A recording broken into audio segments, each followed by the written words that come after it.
The evil that men do lives long after them. The good is oft interred with their bones. That used to be the favorite quote of my late political lecturer. He repeated it again and again and again till it stuck. And indeed, during his funeral, I repeated it. There is no time in Kenyan history, in my view, where this quote has been more relevant than right now. Because what is developing is a very interesting scenario.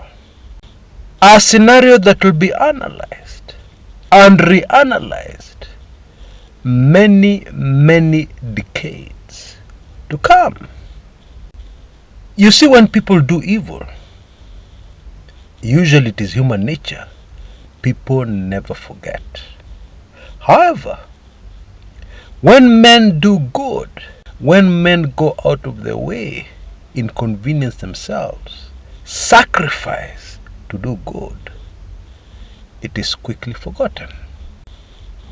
After people come out of the problem, they quickly move on and completely forget.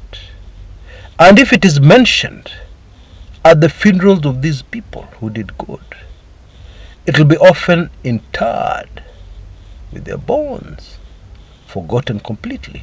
Nobody will ever talk about it again.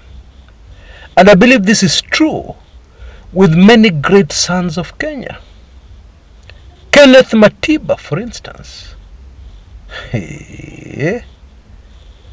Kenya is a better place because Ken Matiba lived.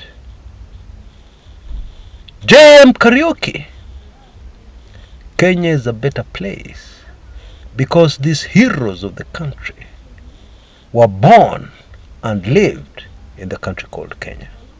Now, the reason why this is so relevant in 2022, as we rapidly head towards the general elections, is the fact that it seems, barring something very extraordinary happening, this will be a two-horse race between William Samoei Ruto and Raila Amolo Odinga.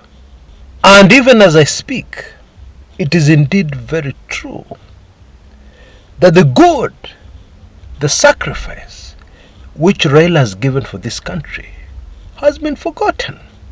And UDA people are even helping us forget it quicker. And one of the ways they're helping us to forget it is by giving us propaganda statements that are completely false. Let me give you a few examples. Raila is being forced down our throats. This thing of forcing Raila down our throats will not work. Raila is a government project. It will not work. Government projects have never worked. What? Now,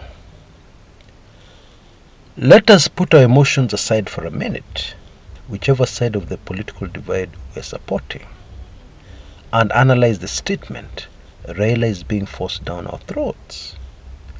I like the answer of one of our members on our Telegram forum. She said, and I quote, "How is it possible that Raila can be forced down our throats? And you will go into the polling booth alone.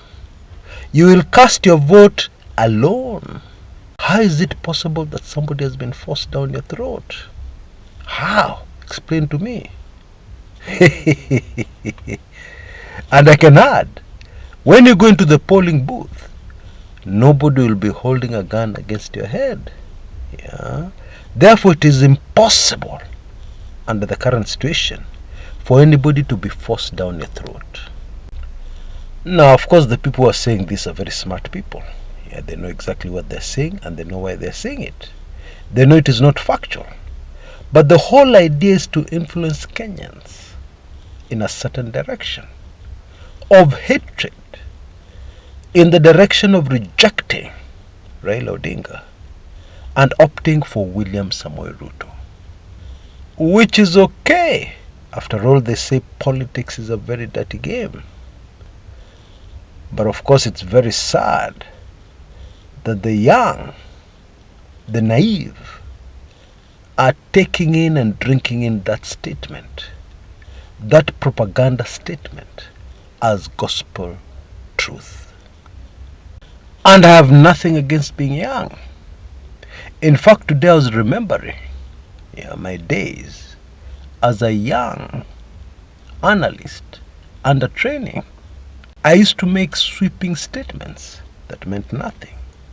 I used to get super excited as the general elections arrived. Yeah, because I would have a chance to practice my analysis, which in those days was way off the mark. Yeah, so it is okay. It's okay to be excited. It's okay to be naive. You're young, and you're only young once.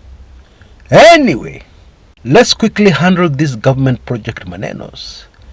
Now, this thing of somebody being a government project was made famous in 2002 when Moi picked the then very inexperienced Uhuru Kenyatta,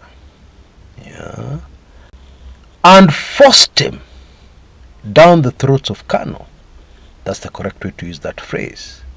Forced Uhuru Kenyatta down the throats of Kano, so much so that many senior politicians left Kano after this decision by Moi. There is no denying that Uhuru Kenyatta was a Moi project, was a government project in 2002. However, there are some people who can never be anybody's project. How can you be somebody's project when you're a political giant? Well known, well respected, very experienced. How can you be somebody's project? Let me put it this way. Your father decides to vie for a parliamentary seat, and you go around campaigning for him vigorously, and then somebody says that your father is your project. Now that's a joke. That's funny. How can your older, more experienced dad be your project? How? The correct analysis here is that you're campaigning for your father. He's not your project, and he can never be your project. And that is the situation with Raila Odinga. Until next time, this is Chris Kumekucha.